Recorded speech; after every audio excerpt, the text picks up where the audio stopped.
Welcome to your channel cheerful Artiland. আজকে আমরা ছট পুজোর ওপর একটা কম্পোজিশন এঁকেছি। টোটাল কম্পোজিশনটা আঁকতে একটু বেশি সময় নিয়েছে। আমরা জল রং অ্যাপ্লাই করেছি, আর জল রং অ্যাপ্লাই করার জন্য যা যা কথা প্রতিবার আমি তোমাদের বলে থাকি, তোমরা জল রং করতে অনেকে ভয় পাও, তো সেটা তো ঠিক না।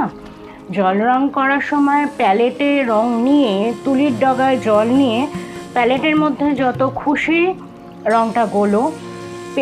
তোমার যে পেপারের ওপর আঁকছো, তোমার যে সারফেসটা, তাকে হালকা করে ভিজিয়ে নিয়ে আস্তে করে জল রংটা অ্যাপ্লাই করতে হবে। তো সেটা যদি করো তাহলে খাতার মধ্যে বা পেপারটার মধ্যে আর কোনো বাবলসও হবে না, ঘষাঘষি একদম করা যাবে না। বারবার যেটা বলি, জল রং একটা ট্রান্সপারেন্ট কালার, আর সেই জন্য এই রং যখন অ্যাপ্লাই করবে একেবারে হোয়াইট ইউজ করা যাবে না, হোয়াইট কালার ইউজ করা যাবে না। তার বদলে তোমরা কি করবে, পেপারের হোয়াইট ছেড়ে ছেড়ে কাজ করবে, আর খুব সফটভাবে রংটাকে অ্যাপ্লাই করবে তোমার সারফেসের ওপর। তাহলেই দেখবে জল রং করতে ভীষণ মজা পাচ্ছ এবং সুন্দর করে অ্যাপ্লাই করা যাচ্ছে। তো ছট পুজোর সূর্যদেবের যে পুজোটা ওনারা করেন, তো সেই ছট পুজোর কম্পোজিশনটা আমি তোমাদের সামনেই ড্রয়িং করছি, তোমরা দেখতে পাচ্ছ। এরপর আস্তে আস্তে জল রংটা অ্যাপ্লাই করব। আর ওয়াটার কালার অ্যাপ্লাই করার সময় আরও একটা কথা মাথায় রাখবে, ডাইরেক্ট কালো রংটা না দেওয়াই ভালো। তার বদলে আমরা কি করি, ব্রাউন সায়ানা বা ব্রাউন যে কোনো কালারের সাথে প্রুশিয়ান ব্লু হালকা করে মিক্সিং করে, একটু স্যাপ্রিন তার সাথে মিক্স করতে পারো। এইগুলো মিক্স করে অ্যাপ্লাই করলে দারুণ একটা এফেক্ট আসবে, ক্লাসিক্যাল একটা এফেক্ট আসবে। তো আমরা কিভাবে পেপার হোয়াইট ছেড়ে ছেড়ে রং করছি একটু দেখে নাও।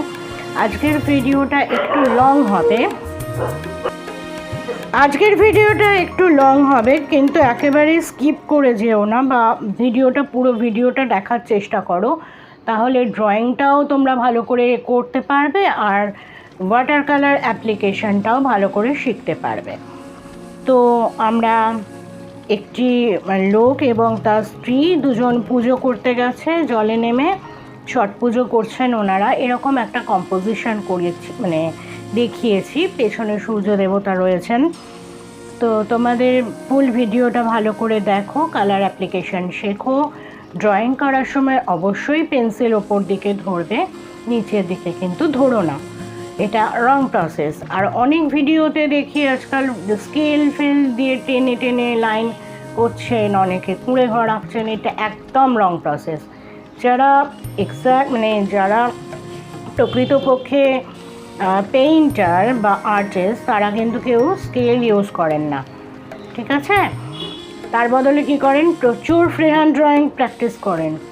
ছবি আঁকাটা তো একটা সাধনা, তো সেখানে এইরকম ফাঁকিবাজি চলবে না। তোমাকে প্রচুর free hand drawing, free hand vertically straight line, horizontally straight line, circle, oval, এগুলো যত খুশি প্র্যাকটিস করো, রিস্ট মুভ করো, খাতা ঘোরাবে না। প্রতিবারই এই কথাটা তোমাদের বলে থাকি। আর যারা আর্ট টিচার আছেন, এক্সপেরিয়েন্সড টিচার, তারা তো জানেনই। আর যারা স্টুডেন্ট আছো তাদের জন্য কিন্তু এই ব্যাপারগুলো অ্যাপ্লিকেশনের সময় মাথায় রাখতে হবে। তো সুতরাং আমরা কিভাবে ছবিটা আঁকছি, রং করছি, এগুলো আমরা মন দিয়ে দেখতে থাকি, এবং আশা করব তোমাদের জন্য এই ভিডিওটা ভীষণ হেল্পফুল হবে। তো দেখতে থাকো কিভাবে কি করছি।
তো এই ছিল আজকের পুরো ভিডিও। তোমাদের কেমন লাগলো অবশ্যই কমেন্ট বক্সে কমেন্ট করে জানাবে। ভিডিও ভালো লাগলে লাইক করবে, বন্ধুবান্ধবদের মধ্যে প্রচুর শেয়ার করবে এবং অবশ্যই আমার চ্যানেলটাকে সাবস্ক্রাইব করে দিয়ে তোমাদের চ্যানেলটাকে সাবস্ক্রাইব করে দিয়ে আমার এক্সটেন্ডেড ফ্যামিলির মেম্বার হয়ে থেকো। আমি তোমাদের জন্য প্রতিবারই কিছু না কিছু ভিডিও আনতেই থাকছি পেন্টিংয়ের ওপরে, যেগুলো তোমাদের আশা করছি ভীষণ হেল্পফুল হবে। সঙ্গে থেকো, ভিডিওগুলো প্রিভিয়াস ভিডিওগুলো দেখো, আশা করছি ওগুলো তোমাদের হেল্প করবে। Thank you for watching, by.